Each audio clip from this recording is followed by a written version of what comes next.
સવારથી તમે કેટલો બધો સુંદર સેવા, સ્મરણ, સત્સંગ, પાઠ આમાં બધા માળાજી કરીને આવ્યા. અત્યારે આવો સત્સંગ કરો, રાતના પાછા બધાય દઢઈને. હવે તમારે બધું ધોવાઈ જાય છે. કેમ? ઓલો અડધો કલાક તમે પ્રપંચ કર્યો. તમને કોઈનું એવું લાગે ને ત્યારે એમ કહેવાનું, ઉનકે મન કી વે જાને, મેરે મન જગદીશ. મારા મન એ વૈષ્ણવ છે, એમને જે વિચારવું હોય એ વિચારે. તો કોઈ દિવસ તમારું આ કરેલું છે ને એ જીરો નહીં થાય.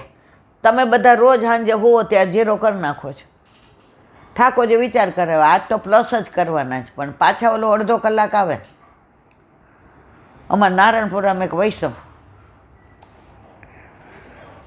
હવે દોષ ન જોવાય, બધાને વડચકાતો રહે. આઈ એમ સમથિંગ, પૈસાનું એટલું પ્રભુત્વ, કોઈને ગણે જ નહીં, ગણે નહીં, કોઈને ગાંઠે જ નહીં. એ કે એમ જ થાય. હવે બધા એમ કે આ વલ્લભ નહીં જોતા હોય. ત્યારે આ વૈષ્ણવે કીધું ને મને સાચું લાગ્યું કે બધાય એમની નિંદા કરે. એક બી વૈષ્ણવ જે એનું અંગત હોય ને એની બાજુમાં બેસે, એની હારે મીઠી મીઠી વાતો કરે, બહાર નીકળીને કે બાપા પગે લાગ્યા, અને પછી પાછા કે જો ને. તો એ કે રોજ જે એમના ધોવાવાળા 100 છે અને એ કરવાવાળા 1 છે, એટલે એનું રોજ 0 બેલેન્સ થઈ જાય છે, અને આ 100નું બેલેન્સ એનાથી વધતું જાય છે. એટલે જ્યારે કાંઈ પણ આવું થાય ને, ઉનકે મન કી વે જાને, મેરે મન જગદીશ. મેં કીધું તમે ભલે મોડા આવ્યા, પણ મારા જીવનમાં વહેલા આવ્યા. મારે રોજ આટલા બધા સાંજે વૈષ્ણવ આવે, એમાં ઘણી વાર એવું થાય છે, નથી થતું એવું નથી કે આપણને એમ કે મને ઓલાએ આવું શીખવાડ્યું ઈલાબેન એટલે હું ખોટું જો. એટલે હું તરત એમ કહું કે આપણે કોઈનું નહીં માનવાનું, આપણે આપણા ગુરુ ઘરની રીત પ્રમાણે કરવાનું. પણ એટલું તો મેં સાંભળ્યું ને, તો એટલા દોષ તો મને લાગ્યા. તમે કોઈની વાત કરો તો એ એટલો સમય તમે લોકોની કૂથલી કરી એ પાછો આવવાનો છે. હવે 24 કલાકમાંથી તમારું લખાઈ ગયું. હું એટલી રાજી થઈ.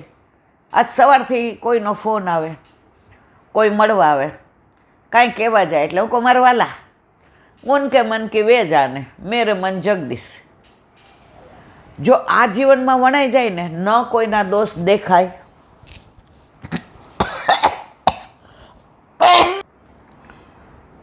ન કોઈની કૂથલી કરવાનું મન થાય.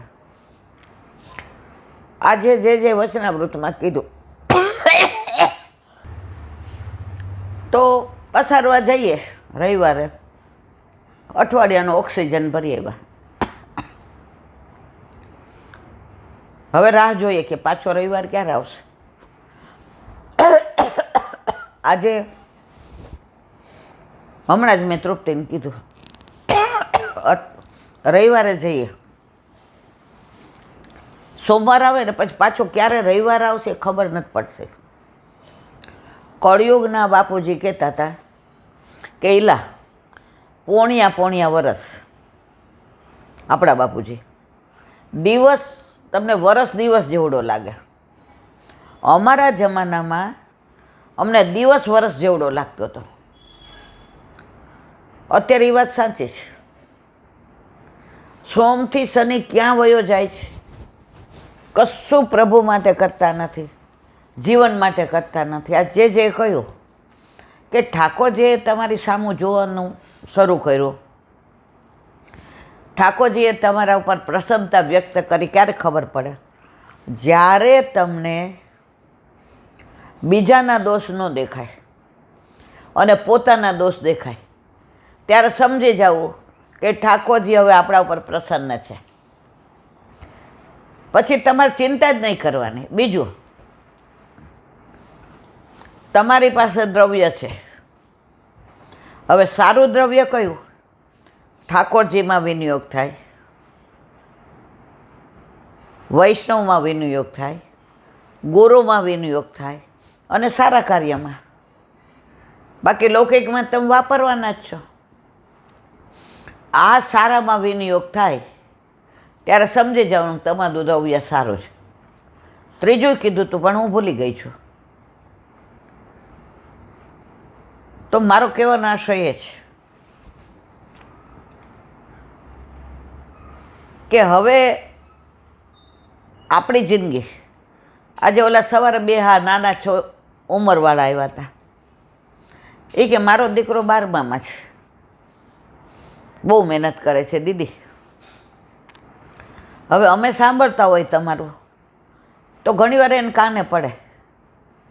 તો આજે અમે કીધું ને અમે મળવા જાય, અમે અસારવા જાય છે. તો એ બોલો પેલા ઈલા આંટીને મળવા જાઉં છે. તો અમે રાજી થયા કે એ થોડું ઘણું સાંભળે છે, એ તમને યુટ્યુબ દ્વારા ઓળખે છે. બાકી એ નથી જોતો ટીવી કે નથી જોતો મોબાઈલ, એટલો હોશિયાર છે. અમારે ચિંતા જ નથી, એનું ભણતો હોય. મેં કીધું હું રાજી એટલે જ કે તમારા જેવા યુવાનિયાઓ અમારા પછી, અમે છે ને કાંઠે બેઠા છે. હવે ગમે ત્યારે કોક જરાક અડશે એટલે અમે તો ગયેલા જ છીએ. પણ તમે બધા આ સાંભળો છો, ઠાકોરજીમાં હાથ પવિત્ર કરો છો અને તમારા પછી તમારા છોકરાઓને જ્યાં તમે સંસ્કાર આપો છો. બસ તો આ યુટ્યુબના માધ્યમથી મારે બધાને એ જ કહેવું છે કે પૈસાથી સંસ્કાર નહીં મળે, સંસ્કારથી પૈસા મળશે. તો કદાચ થોડાક પૈસા ઓછા હશે તો ચાલશે, પણ આપણા છોકરાઓને સંસ્કાર એવા આપજો કે આપણા વલ્લભે આપણા વલ્લભે 3 પરિક્રમા ઉઘાડા ચરણે કરી, 52 વર્ષ ને 11 દિવસ. ઠાકોરજી 11 વર્ષ ને 52 દિવસ વ્રજમાં બિરાજ્યા. તો એ જે શ્રમ લીધો છે આપણા માટે, ગોલોકમાંથી ભૂતલ પર પધારીને, એ મારા વાલાનો શ્રમ વ્યર્થ ન જાય. પુષ્ટિ માર્ગને સાચવવો તમારી નવી પેઢી ઉપર છે. અને નવી પેઢી જ્યારે આવે છે મળવા ઘરે કે ત્યાં, ત્યારે હું બહુ રાજી થાઉં છું. આજે જેને મળવા ગયા એટલે ઓલા લોકોએ કીધું આનું ઘર આ, અમારું ગુરુ ઘર આ. જે એક વસ્તુ બહુ સરસ કીધી, એ કે બધાએ ગુરુ ઘર, સાચી વાત, પણ અમે બધા આવ્યા છીએ, અમારું મૂળ કોણ છે? કીધું તું ને, આ કાંઈ મારા હાથ નહીં. તો પછી એમણે દાખલો આપ્યો, તમે ક્રિકેટ જોવા જાઓ તો કેટલા બધા દ્વાર હોય. કોઈ 11 નંબરના ગેટથી આવે, કોઈ 15 નંબરના, કોઈ 25 નંબરના, કોઈ 4 નંબરના. પણ આવ્યા તો બધા ક્રિકેટ જોવા ને. એમ તમે ગમે એ ગુરુદ્વારથી આવો, ઠાકોરજીની લીલા જ માટે આવ્યા છો ને, એની લીલા નિહાળવાની, એની લીલાની અનુભૂતિ કરવાની અને એની લીલાની સન્મુખ રહેવાનું. પછી ગયા કયા દ્વારથી આવ્યા છો એનાથી, અમે તો બધા એક જ છીએ, અમે બધા વલ્લભના છીએ. તમે બધા અમારા છો, બધાય વલ્લભીઓ છો. આનંદથી બધાય આવો, આ ઘર તમારું છે. જેને કાંઈ કહે એટલે કે ઘર તમારું છે, તમે કહો એ બરાબર છે. આપણે ગૌરવ થાય કે ઘર આપણું કહે એટલે કેવા આનંદ આવી જાય આપણને. તો અસારવા જઈએ એટલે એટલું બધું ભરીને આવીએ, પણ અઠવાડિયે પાછા ખાલી થઈ જાય. ત્યારે મનમાં એમ થાય કે આજે કોઈ વૈષ્ણવ હશે કે નહીં. અને હજી તો ગાડીમાંથી ઉતરીએ ત્યાં ઓલા વોચમેન કહે, બાવલા બધા વૈષ્ણવ તમે રાહ જોવે છે, ક્યારના અમને પૂછે છે. અને જે એ મળવાનો આનંદ, એમને મને મળવાનો આનંદ હોય છે, પણ મને એમને મળવાનો પરમાનંદ હોય છે. તો અસારવા તો મારો પ્રાણ. આજે ઠાકોરજીને એક લીલા સાંભળી અને એક સવારે કીર્તન ગાયું. એ કે સામનેજી કહે છે કે ગ્રીષ્મ ઋતુમાં એવી હું આમ સુકાઈ ગઈ હતી, પણ આ સેજ બહુછાર આવી, મને તમારો સ્પર્શ થયો પ્રભુનો. ઠાકોરજીને કહે છે તો હું હરી થઈ ગઈ, સૂકી વેલને હરી કરી દીધી.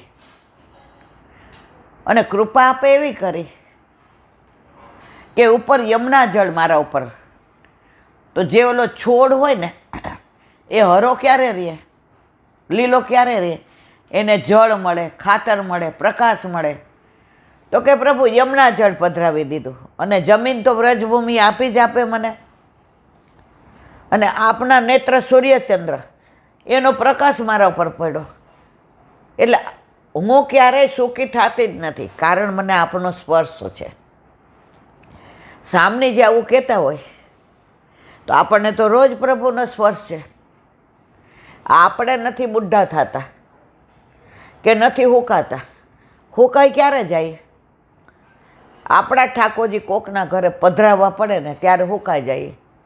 ન સ્પર્શ મળે, ન યમુનાજીનું જળ મળે. કેમ? ઝારીજી ભરાય નહીં તો જળ ક્યાંથી મળે? અને પ્રભુ ઘરમાં ન બિરાજતા હોય તો નેત્ર સૂર્યચંદ્ર છે. હવે સૂર્યચંદ્રનો પ્રકાશ ન મળે. 84-252 માટે બરાબર.